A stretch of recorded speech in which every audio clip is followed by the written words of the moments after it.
오늘 하나님께서 우리에게 주시는 말씀은 마태복음 5장 13절에서 16절까지의 말씀입니다. 마태복음 5장 13절부터 16절까지 말씀 우리 함께 같이 읽겠습니다. 너희는 세상의 소금이니 소금이 만일 그 맛을 잃으면 무엇으로 짜게 하리요? 후에는 아무 쓸데없어 다만 밖에 버려져 사람에게 밟힐 뿐이니라. 너희는 세상의 빛이라. 산 위에 있는 동네가 숨겨지지 못할 것이요 사람이 등불을 켜서 말 아래 두지 아니하고 등경 위에 두나니 이러므로 집안 모든 사람에게 비치느니라. 이같이 너희 빛이 사람 앞에 비치게 하여 그들로 너희 착한 행실을 보고 하늘에 계신 너희 아버지께 영광을 돌리게 하라. 아멘. 제가 20년 전에 교육전도사로 사역했던 서울에 있는 교회가 다일교회라고 하는 교회인데요. 바포로 유명해지신 최일도 목사님이 사역하는 교회였습니다. 최일도 목사님 통해서 여러 말씀을 많이 들었는데요. 그 말씀 중에 오늘 본문과 연관된 말씀이 있었습니다. 어떤 말씀이냐 하면 최일도 목사님이 한 번은 지금은 고인이 되신 온누리교회를 담당하셨던 고 하영조 목사님과 대화를 하실 때가 있었는데 최일도 목사님이 이렇게 질문을 하셨다고 그래요. 그 당시에 온누리교회에서 출판사를 하나 가지고 있었는데 두란노 서원이라고 거기서 월간지를 내는데 그 월간지 이름이 빛과 소금이었습니다.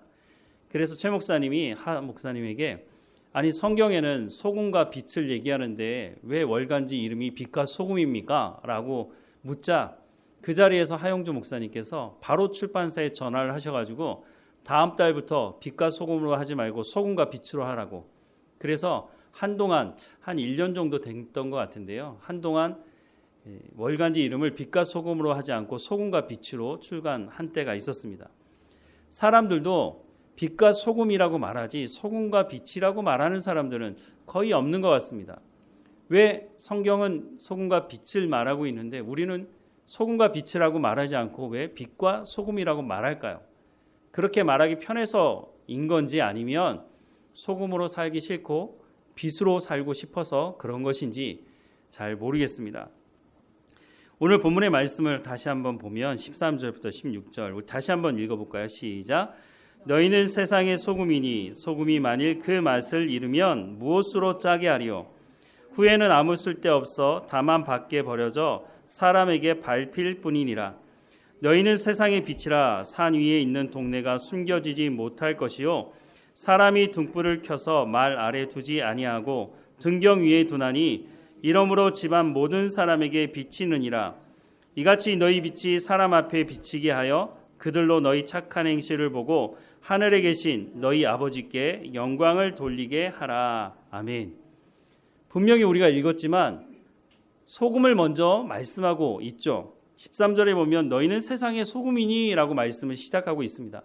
이 말씀 앞에는 예수님께서 팔복에 대한 말씀을 하시고 있고 그 말씀에 이어서 너희는 세상의 소금이니 라고 말씀을 이어가고 있다는 거죠.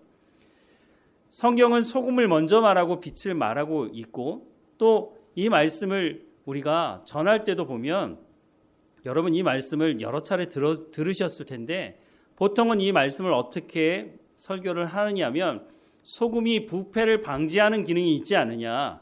그러니 그리스도인들이 세상에 살면서 세상의 부패를 방지해야 한다라고 하는 말씀들을 아마 종종 들어보셨을 것입니다.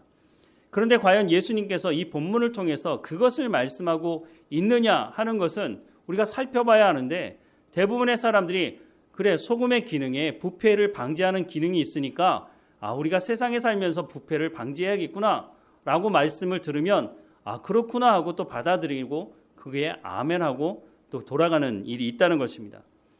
소금에는 분명히 부패를 방지하는 기능이 있습니다.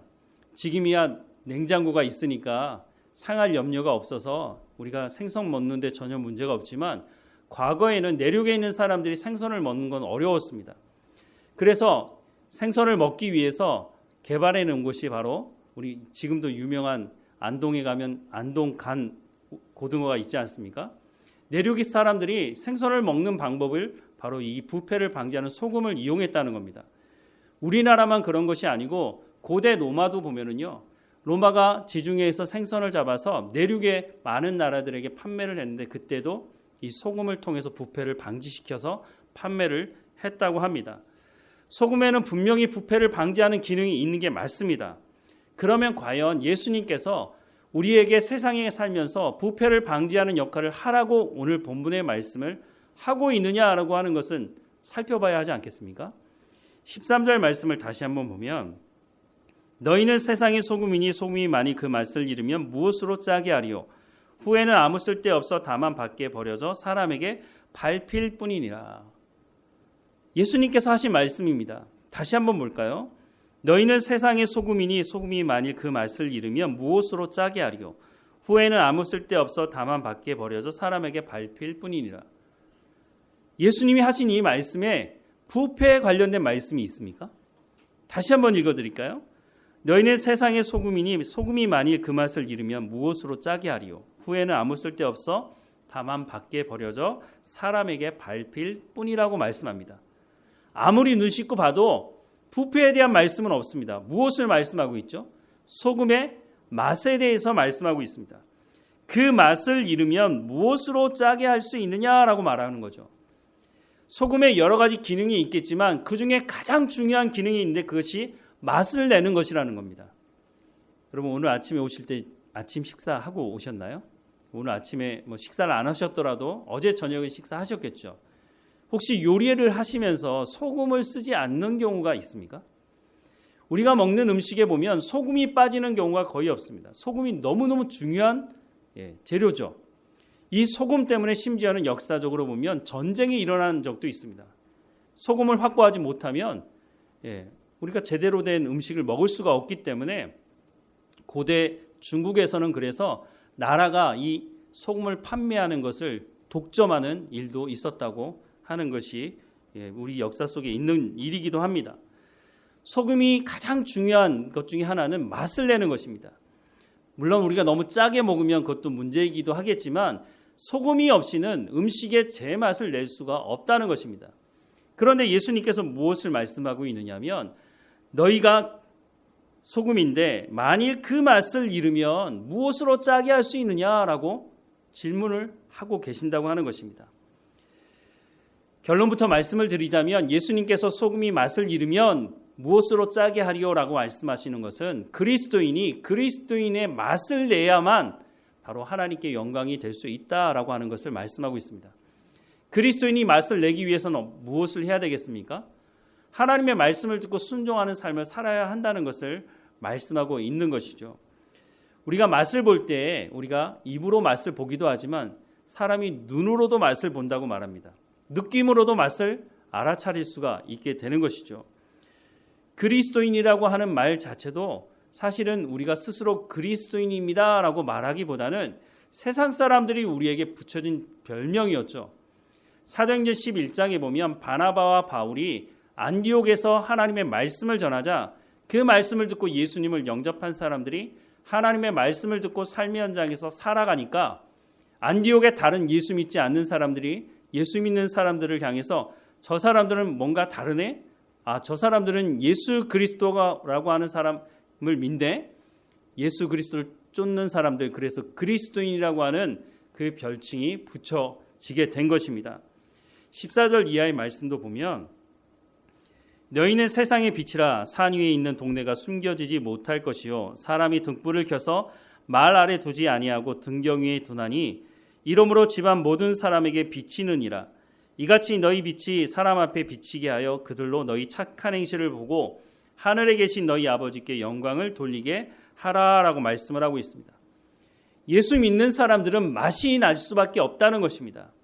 그런데 그 맛은 빛이 아무리 사람들이 감추려고 해도 비출 수밖에 없는 것처럼 비추어질 수밖에 없는 것처럼 소금의 맛을 내는 것처럼 예수 믿는 사람들이 하나님 말씀에 순종하게 되면 세상 사람들에게 드러날 수밖에 없다라고 말씀을 하고 있는 겁니다. 그러면 어떻게 드러나느냐? 16절 말씀에 이같이 너희 빛이 사람 앞에 비치게 하여 그들로 너희 착한 행실을 보고 하늘에 계신 너희 아버지께 영광을 돌리게 하라라고 말씀합니다. 하나님의 말씀을 듣고 순종하는 사람들의 그 삶이 어떻게 드러나느냐? 착한 행실로 드러난다는 것입니다. 그 착한 행실이 그러면 뭐냐? 그것이 바로 산상수훈에 기록된 말씀이기도 하고 신구약 성경에 기록된 하나님의 백성들이 어떤 삶을 살아가야 하는지에 대한 말씀, 그 말씀대로 순종할 때에 예수님께서 말씀하시는 대로 그것이 선함으로 착한 행실로 드러나게 되고 그 모습을 보고 세상 사람들이 하늘에 계신 너희 아버지께 영광을 돌리게 될 것이다 라고 말씀을 하고 있습니다. 산상수훈에 그러면 도대체 무슨 말씀을 하고 있느냐 다 살펴보긴 좀 힘들지만 계속 말씀을 좀 보면 17절에서 19절 말씀에 우리 같이 한번 읽어보겠습니다. 내가 율법이나 선지자를 폐하러 온 줄로 생각하지 말라. 폐하러 온 것이 아니요 완전하게 하려 함이라. 진실로 너희에게 이르노니 천지가 없어지기 전에는 율법의 1.1획도 결코 없어지지 아니하고 다 이루리라. 그러므로 누구든지 이 계명 중에 지극히 작은 것 하나라도 버리고 또 그같이 사람을 가르치는 자는 천국에서 지극히 작다 일컬음을 받을 것이요 누구든지 이를 행하며 가르치는 자는 천국에서 크다 일컬음을 받으리라. 아멘. 예수님께서 말씀을 전하시자 그 당시에 예수님의 말씀을 들었던 사람들은 야 이거 놀라운 말씀이다 라고 예수님의 말씀을 칭송하기도 했습니다. 그런데 예수님이 뭐라고 말씀하시냐면 내가 없는 말을 하는 것이 아니라 구약 성경에 이미 하나님께서 하신 말씀이 그 뜻이 무엇인지를 내가 그 본질이 무엇인지를 말해주는 것이다 라고 말하는 것입니다. 그런데 그 당시에 예수님의 말씀을 들었던 사람들은 야 이거 우리가 들었던 그 말씀과 좀 다른 말씀인데? 라고 사람들은 말했다는 겁니다. 무엇보다 그 당시에 사람들이 하나님 말씀보다 더 중요하게 생각했던 것이 있는데 그것이 바로 장로의 유전이라고 하는 것이었습니다. 물론 이 사람들이 처음에 장로의 유전이라고 하는 자신들의 규칙이나 규범을 만들어서 더 하나님 말씀에 순종하려고 했던 것 같아 보입니다. 그런데 시간이 가면 갈수록 하나님의 말씀은 뒷전에 가 있고 자신들이 만들어 놓은 그 규범과 규칙, 장로의 유전을 지키는 것이 훨씬 더 중요하다고 말하는 것이죠. 이 사람들이 장로의 유전을 얼마나 더 중요하게 생각했느냐면 말씀이신 예수님을 십자가에 못 박아 죽일 정도로 자신들이 만들어 놓은 그 전통이 훨씬 더 중요하다고 했다는 것입니다. 그런데 예수님은 조금 전에 읽었던 말씀에도 보면 내가 율법이나 선지자를 폐하러 온 줄로 생각하지 말라고 말씀하고 있습니다. 폐하러 온 것이 아니고 오히려 완전하게 하려고 하셨다고 말씀을 하고 있습니다. 구약에서 말씀하고 있는 말씀을 하나라도 지키지 않으면 안 된다고 하는 말씀을 하시고 있다는 것입니다. 그러면 예수님 당시에 이스라엘 백성들은 도대체 뭘 믿는 사람들이었을까요? 이 사람들은 분명히 자기 입으로 하나님을 믿는다고 말했고 자신들은 하나님의 말씀을 맡은 사람들이라고 말했는데 말씀이신 예수님께서 구약에 말씀하신 하나님의 말씀의 원래 뜻이 무엇인지를 예수님은 말씀하고 있는데 그 예수님을 십자가에 못 박아 죽인 이 사람들은 도대체 뭘 믿었던 사람들이었는가 하는 것입니다. 바로 이런 사람들이 예수님께서 말씀하는 맛을 잃은 소금이라고 말씀하고 있는 것입니다. 그러면 오늘을 살아가는 우리는 어떻습니까? 우리는 소금이 맛을 내는 것처럼 과연 예수 믿는 향기가 우리의 삶을 통해서 나고 있느냐? 내가 정말로 삶을 살아가는 현장에서 내가 예수의 맛을 내는 삶을 살아가고 있느냐라고 하는 것을 살펴봐야 하겠죠. 여러 방면에서 살펴볼 수 있겠지만 그 중에 하나가 전도라고 하는 것입니다. 우리가 살아가는 이 시대에 전도하기 참 어렵다고 말합니다. 예전에는 예배가 끝나거나 아니면 평일에도 사람들 모여서 역 앞에 가서 찬양하기도 하고 전도지를 돌리기도 하고 각 집을 방문하는 축호 전도도 하고 여러 가지를 했는데 요즘에는 전철역 앞에서 여러분 찬양하고 그러면 바로 경찰이 와서 잡아갑니다.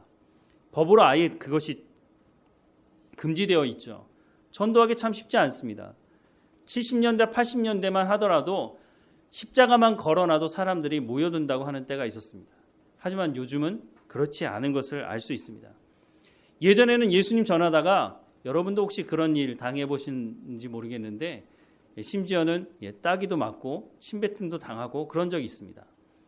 그러면 그럴 때는 내가 예수님 전하는 게 맞구나 라는 더 불끈 마음에서 구령의 열정이 나서 저 열심히 전도했는데 요즘은 전도해 보시면 아시겠지만 사람들이 반응이 없습니다.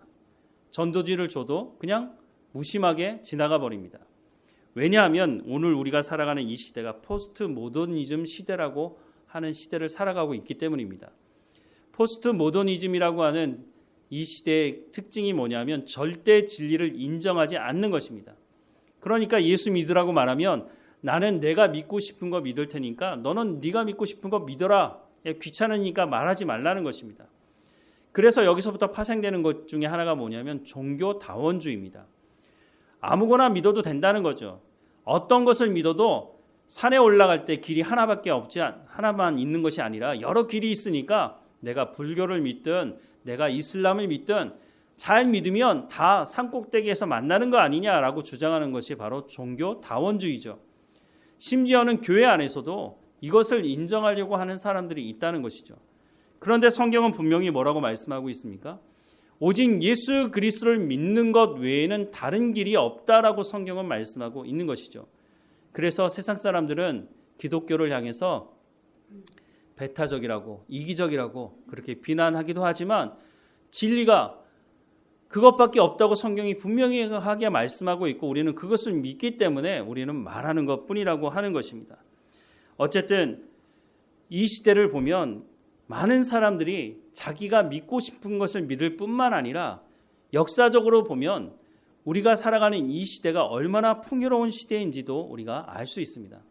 그 어떤 시대보다 풍요로운 시대를 살아가고 있습니다. 물론 각 사람마다 다 어려운 부분이 있죠. 그래서 내가 더 잘 먹고 잘 살아야 되는데 그렇지 못하는 부분에 있어서 원망하고 불평하는 사람도 있지만 어찌 되었든지 간에 과거보다는 훨씬 더 많은 것을 누리고 먹고 있습니다. 그런데 우리가 살아가는 이 시대를 보면 사람들이 그럼 더 잘 먹고 잘 살고 행복해야 할 것 같은데 오히려 그렇지 않고 더 많은 사람들이 외로워하고 영적인 공허함을 해결하지 못해서 그 문제를 해결하기 위해서 더 많은 것을 벌면 더 많은 것을 가지면 내가 더 많은 명품을 가지고 내 얼굴에 명품을 바르고 가지고 다니면 그것이 해결될 것이라고 추구하고 있지만 지난번에도 한번 말씀을 드렸는데 미국에서 가장 많이 팔리는 약 중에 신경 안정과 관련된 약이 이 그 10가지 약 중에 여러 약이 포함되어 있다고 하는 것입니다. 세상 사람들이 그 공허함을 그 외로움을 해결하기 위해서 여러모로 노력하지만 그 어떤 사람도 사실 이 문제를 해결할 길이 없다는 것입니다. 왜냐하면 그 영적인 공허함을 해결하는 길은 예수 그리스도 하나님을 만나는 길 외에는 해결할 길이 없기 때문이라고 하는 것입니다. 세상 사람들이 그것을 모르는 것이죠. 그래서 더 많은 것을 가지면 그 공허함을 그 외로움을 해결할 수 있을 거라고 생각하지만 그렇지 않다는 것을 사람들은 점점 더 알아가고 있다는 것입니다. 그런 면에 봐서는 오히려 우리가 살아가는 이 시대가 전도하기 어려운 시대가 아니라 오히려 더 전도하기 좋은 그런 시대가 아닌가 하는 생각을 합니다. 그런데 여기 전제가 있죠. 그러면 누가 그 사람들에게 복음을 제대로 전할 것이냐 하는 것입니다. 복음을 제대로 전하지 못한다면 그 사람들이 뭐라고 말하겠습니까? 너나 잘 믿으라고 얘기하겠죠. 그 사람들에게 예수님의 향기가 나고 그 사람들에게 소금이 맛을 내는 것처럼 예수 믿는 사람으로서의 맛을 낼 때에 그들에게 복음을 제대로 전할 수가 있게 된다고 하는 것입니다. 그러면 우리가 어떻게 하면 그리스도인다운 맛을 내고 우리가 소금의 맛을 내는 것처럼 우리가 예수님의 향기를 어떻게 하면 낼 수 있을까요? 그것이 바로 앞서 말씀드린 산상수훈에 기록된 말씀이고 신약 성경에 그리스도인이 어떤 삶을 살아가야 하는지에 대한 말씀을 기록해 두신 것입니다. 오늘 제가 드리고자 하는 말씀은 이런 말씀보다 이 말씀의 뿌리에 해당되는 레위기 말씀을 잠깐 말씀을 좀 드리려고 하는 것입니다. 레위기 말씀이 왜 기록되어졌느냐 하면 430년 동안 애굽 땅에서 살던 이스라엘 백성들이 출애굽하면서 이제 하나님의 백성으로 살아야 하니까 430년 동안 애굽에서 우상 문화 속에서 살았던 이 사람들에게 이제는 하나님의 백성으로 어떻게 살아가야 하는지에 대한 말씀을 기록하고 있는 말씀이 바로 레위기 말씀이라고 하는 것입니다. 이 말씀이 왜 중요하느냐 하면 출애굽한 이스라엘 백성들이 몇 달도 되지 않아서 금송아지 우상을 만들어 놓고 그 앞에 절하는 사건이 벌어집니다. 그런데 이 사람들의 말을 들어보면 너무나 자연스럽게 그것이 하나님이라고 말하고 있는 것입니다. 이 사람들이 하나님이 아닌 다른 신을 섬기겠다고 하는 것이 아니라 하나님을 분명히 섬기겠다고 그 입으로는 말하고 있는데 이 사람들이 하나님을 섬기는 것이 아니라 금송아지를 만들어 놓고 그 앞에 절을 하고 있다는 것입니다. 하나님이 뭐라고 말씀하십니까? 어떤 우상도 만들지 말라고 말씀하십니다. 그런데 이 사람들이 금송아지 우상을 만들었는데 그러면 도대체 어디서 이것을 봤길래 금송아지 우상을 만들었을까요? 금송아지 우상은 애굽에서 늘 봐왔던 것입니다.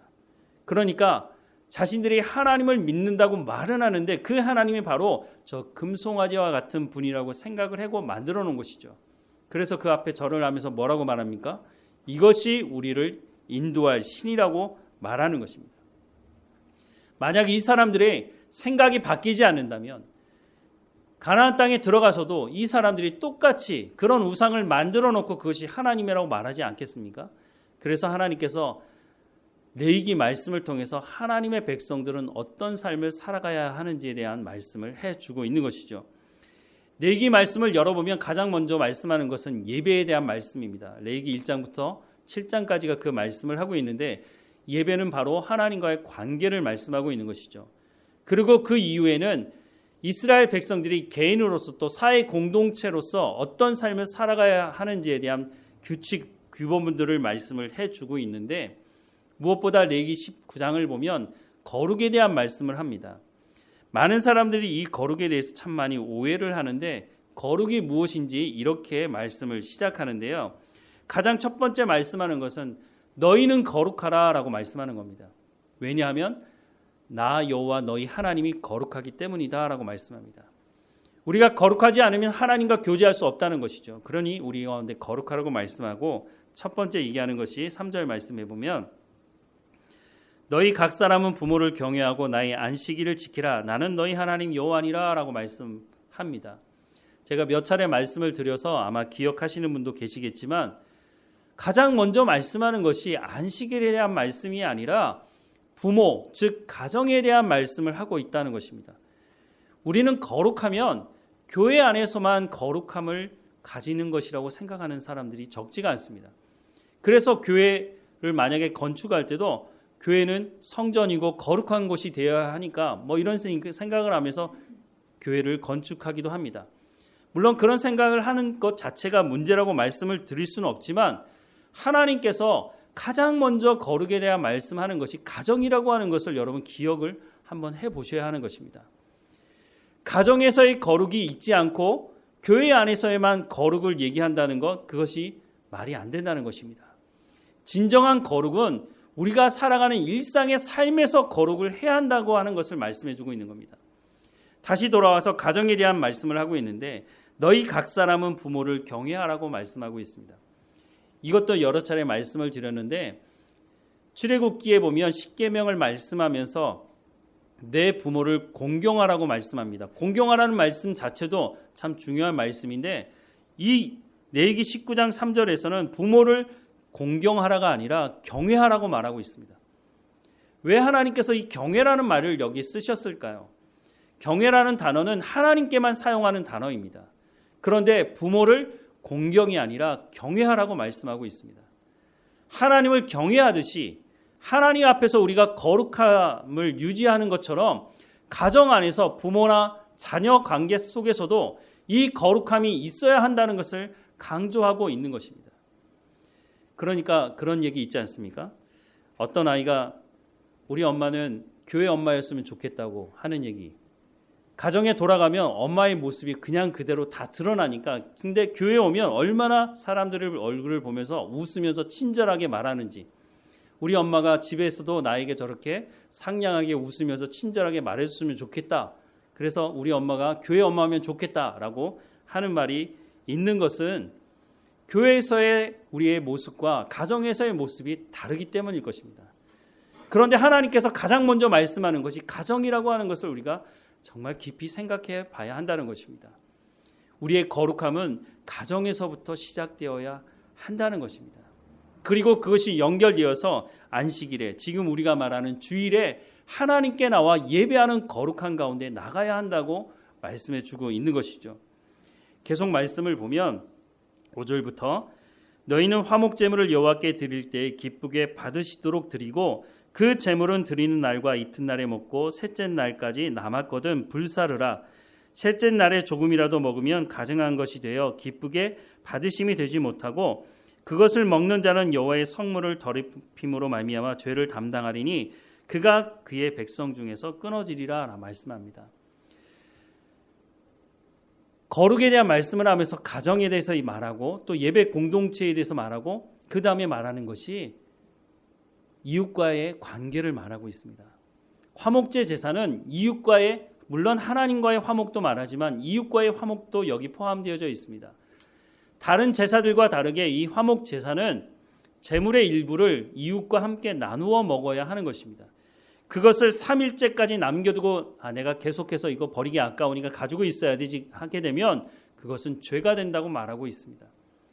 이웃과 함께 내 것을 가지고 나누는 삶, 그것이 바로 거룩한 것이라고 말씀하고 있다는 것입니다. 계속 보면 9절과 10절에 너희가 너희 땅에서 곡식을 거둘 때에 너는 밤 모퉁이까지 다 거두지 말고 내 떨어진 이삭도 줍지 말며 내 포도원의 열매를 다 따지 말며 내 포도원에 떨어진 열매도 줍지 말고 가난한 사람과 거류민을 위하여 버려두라. 나는 너희 하나님 여호와이니라 라고 말씀을 하고 있습니다. 이것도 이웃과의 관계를 말씀하고 있습니다. 우리 주변에 가난하고 어려운 사람이 있죠. 그 사람들을 위해서 내 것을 남겨두라는 것입니다. 내가 시간을 내고 내 재물을 내고 여러 가지를 통해서 내 주변에 어려움 당하는 사람들과 함께 하나님 주신 것을 가지고 나누는, 생명을 살리는 삶을 살아가는 것이 바로 뭐라고요? 그것이 바로 거룩한 삶이라고 하는 것입니다. 계속 말씀을 보면 11절부터 14절 너희는 도둑질하지 말며 속이지 말며 서로 거짓말하지 말며 너희는 내 이름으로 거짓 맹세함으로 내 하나님의 이름을 욕되게 하지 말라. 나는 여호와니라. 너는 내 이웃을 억압하지 말며 착취하지 말며 품꾼의 싹을 아침까지 밤새도록 내게 두지 말며 너는 귀먹은 자를 저주하지 말며 맹인 앞에 장애물을 놓지 말고 내 하나님을 경외하라. 나는 여호와이니라 라고 말씀합니다. 레위기 19장은 거룩이 무엇인지에 대한 말씀을 하고 있다고 말씀을 드렸습니다. 그런데 거룩이 뭐라고요? 도둑질하지 않는 거랍니다. 거룩이 뭐라고요? 속이지 않는 것이고 서로 거짓말하지 않는 것입니다. 내 이름으로 거짓 맹세하지 않는 것입니다. 하나님의 이름으로 거짓 맹세하지 않는 것, 내 이웃을 억압하지 않는 것, 착취하지 않는 것, 품꾼의 싹을 아침까지 밤새도록 두지 않는 것. 14절 말씀이 참 놀라운데요. 너는 귀먹은 자를 저주하지 말며 맹인 앞에 장애물을 놓지 말라는 것입니다. 장애인에 대한 배려를 하는 것이 거룩이라고 말씀하고 있습니다. 오늘 이 시대도 잘 되어지지 않는 것인데 3,500년 전쯤 기록된 이 레위기 말씀에 장애인을 배려하는 것이 바로 거룩이라고 성경은 말씀하고 있다는 겁니다. 15절 말씀을 보면 너희는 재판할 때 불의를 행하지 말며 가난한 자의 편을 들지 말며 세력 있는 자라고 두둔하지 말고 공의로 사람을 재판할지며 너는 내 백성 중에 돌아다니며 사람을 비방하지 말며 내 이웃의 피를 흘려 이익을 도모하지 말라. 나는 여호와니라 라고 말씀합니다. 오늘 이 시대뿐만 아니라 앞으로도 아마 공정한 재판을 기대하는 것은 소망일지도 모르겠습니다.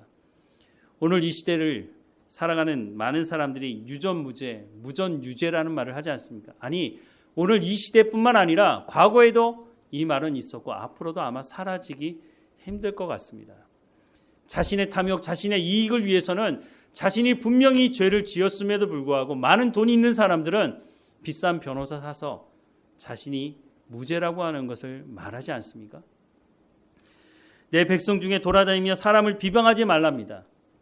제가 여러 교회를 사역하면서 그런 사람이 없는 교회를 만나보기 쉽지 않았는데 소위 말하는 빅마우스라고 하는 사람들이 있습니다. 누군지 아시겠습니까? 그 사람 입에 그 말이 들어가면 그 사람 입을 통해서 여러 가지 비방하는 말, 없는 말까지 만들어내서 소문내는 사람, 그런 사람들이 물론 교회만 있는 것은 아니죠. 세상에 그런 사람들이 참 많죠. 그렇게 하지 말라는 것입니다. 그렇게 하지 않는 것이 거룩한 것이라고 성경은 말씀해 주고 있다는 것입니다. 또 36절 말씀에 보면 공평한 저울과 공평한 추와 공평한 에바와 공평한 흰을 사용하라. 나는 너희를 인도하여 애굽 땅에서 나오게 한 너희 하나님 여호와이니라 라고 말씀합니다. 이 레위기 말씀이 언제 기록됐다고요? 지금으로부터 약 3,500년 전에 기록된 말씀입니다.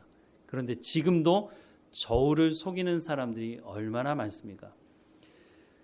저도 이제 그런 경험을 한 적이 있는데요. 회를 먹으러 가면 물고기들이 쭉 있지 않습니까? 그러면 몇 킬로에 얼마 이렇게 딱 써놨는데 회 먹으러 갈 때 꼭 하는 말이 뭐냐면 끝까지 그 앞에 지켜 서 있으라는 것입니다. 그렇지 않으면 내가 봤던 그 물고기가 내가 먹는 식탁에 올라오지 않고 다른 물고기가 대체해서 셉치기해서 올라오는 경우가 있고 저울도 속인다는 거죠. 앞으로도 이 문제를 해결하기는 사실 쉽지 않을 것 같습니다. 어떻게 보면 이런 말씀들을 들어보면 너무 상식적인 말씀들 아닙니까? 다 알고 있는 말씀들입니다. 그런데 왜 이것을 지키는 것이 하나님은 거룩한 것이라고 말씀하셨을까요? 왜냐하면 하나님이 사람을 창조할 때부터 사람 안에 이것을 지키는 것이 거룩한 것이라고 새겨주셨기 때문에, 그런데 사람들이 그렇게 살지 않으니까 이스라엘 백성들조차 하나님의 백성이라고 스스로 말하지만 이 사람들이 430년 동안 애굽에 살면서 애굽의 문화에 젖어들면서 금송아지 우상을 만들어 놓고도 그것이 우리를 인도할 신이라고 너무 자연스럽게 말하는 그런 상황이 되어버렸기 때문에 하나님의 백성들은 그렇게 살면 안 된다고 하는 것을 다시 말씀해 주시고 있는 것입니다. 사랑하는 여러분, 여러분들이 지금까지 알고 있었던 거룩은 어떤 것이었습니까? 너무나 잘 알고 있었는데 제가 다시 반복했는지도 모르겠습니다. 그런데 분명한 것은 많은 사람들이 알고 있다고는 말하지만 이와 같은 삶을 살아가는 사람들을 우리 주변에서 만나기가 쉽지 않다는 것입니다.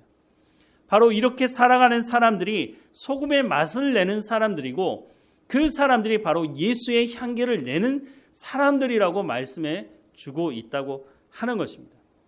예수님 당시에 많은 사람들이 예수님의 말씀을 직접 들었음에도 불구하고 그 사람들이 놀라긴 했지만 예수님의 말씀을 듣고 순종하는 사람들은 극히 일부의 사람들이었다고 하는 것입니다. 과연 그 사람들이 세상을 바꿀 수 있었을까?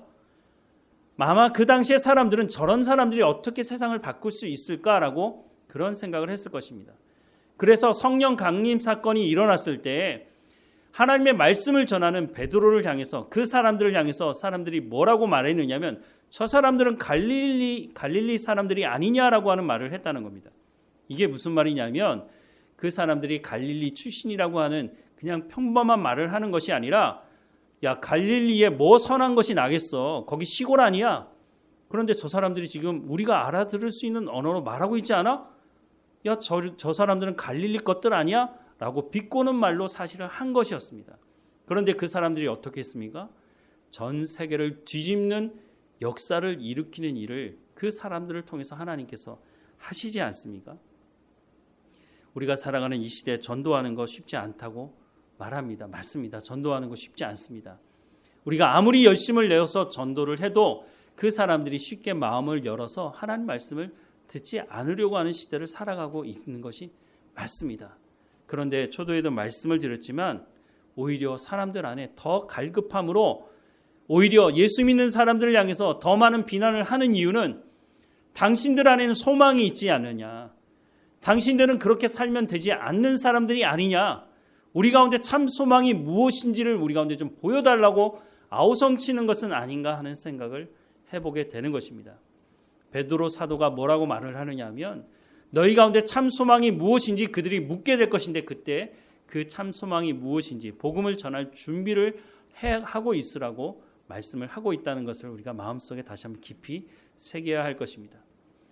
오늘 말씀을 마무리하면서 한 가지 더 말씀을 드리려고 하는 것이 있는데 오늘 본문의 말씀에 기록된 말씀이기도 하는데 예수님이 우리 가운데 뭐라고 말씀하셨느냐 하면 너희는 세상의 소금이니 소금이 만일 그 맛을 잃으면이라고 말씀하고 있다는 겁니다.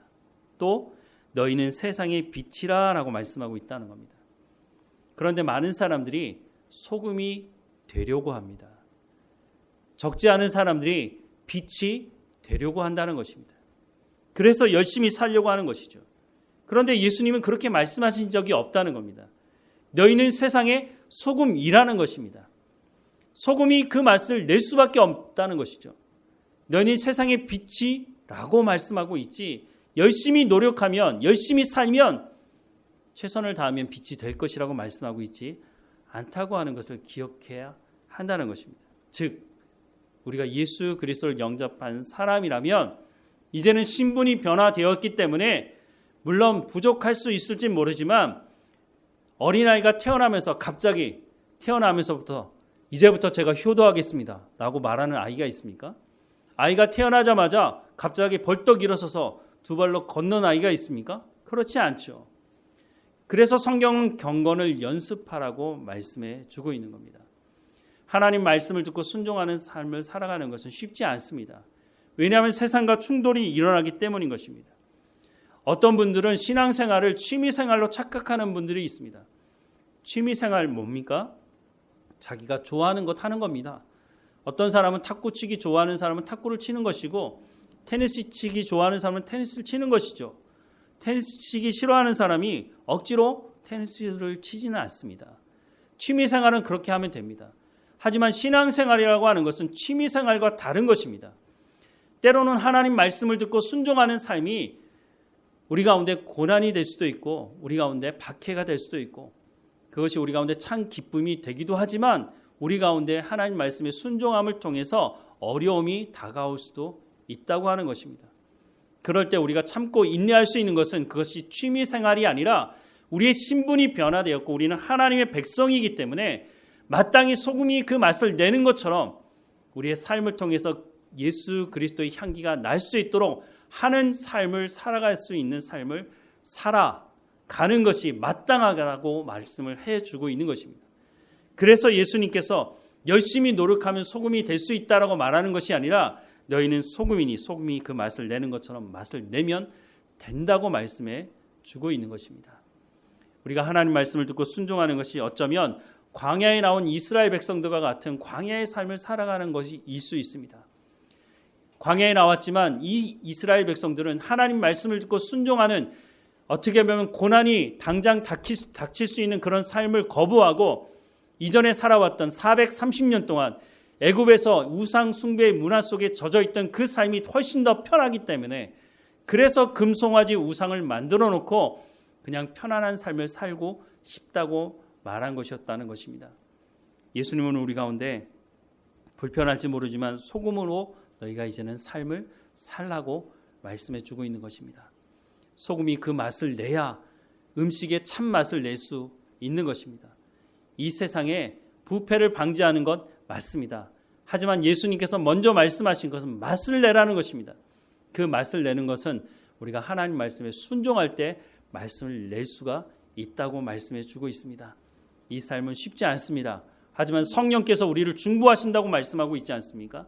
그러니 우리 모두가 소금의 맛을 내는 것처럼 우리가 그리스도의 향기가 되어서 우리 주변 사람들로부터 내가 당신을 보니까 예수님의 향기가 난다고, 내 가운데 이런 고민과 문제가 있는데 당신의 얼굴을 보면 늘 미소가 넘치는데 도대체 무슨 이유 때문에 그런 것인지, 내 가운데 그 소망이 무엇인지를 말해달라고, 우리가 그럴 때 우리가 예수 그리스도가 누구인지 그 사람들에게 소개해 주어야 하지 않겠습니까?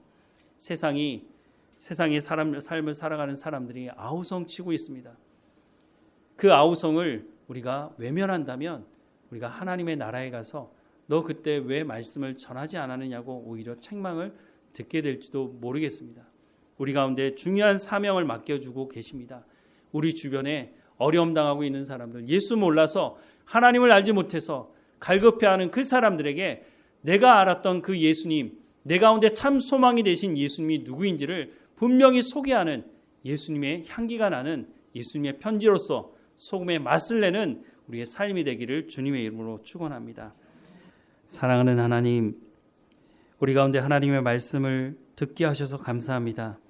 소금이 그 맛을 잃으면 아무 쓸데없어서 벌어진다고 말씀하시는데 우리는 그 자리에 서 있지 않게 하시고 우리가 하나님 말씀 듣기를 사모함으로 나와 하나님 말씀을 듣사오니 우리가 어떤 삶을 살아가야 하는지도 또한 성경을 통해서 말씀하고 계시니 그 말씀을 귀를 열어 듣게 하시고 우리의 삶의 현장에서, 가정에서, 우리가 거룩한 삶을 살아갈 수 있도록 은혜를 허락해 주옵소서. 하나님 깨달아 알게 하시고 그 말씀을 마음에 새기며 아버지 하나님께 영광이 되는 세상 사람들이 우리의 삶을 통해서 하늘에 계신 우리의 아버지께 영광을 돌리는 삶을 살아갈 수 있도록, 우리가 선을 행하는 삶을 살아갈 수 있도록 은혜를 베풀어 주옵소서. 한 주일의 삶을 하나님 주관하셔서 가정에서 일터에서 어느 곳에 있든지 깨어있게 하시고 하나님의 말씀을 이루어내는 성령의 열매를 맺어가는 삶이 될 수 있도록 은혜를 허락해 주옵소서. 전도하기 어려운 시대라고 말합니다. 하지만 세상 사람들은 아우성치며 우리가 이 공허함 가운데, 이 어려운 가운데서 어떻게 건짐을 받을 수 있느냐고 소리치고 있는 모습을 보게 됩니다.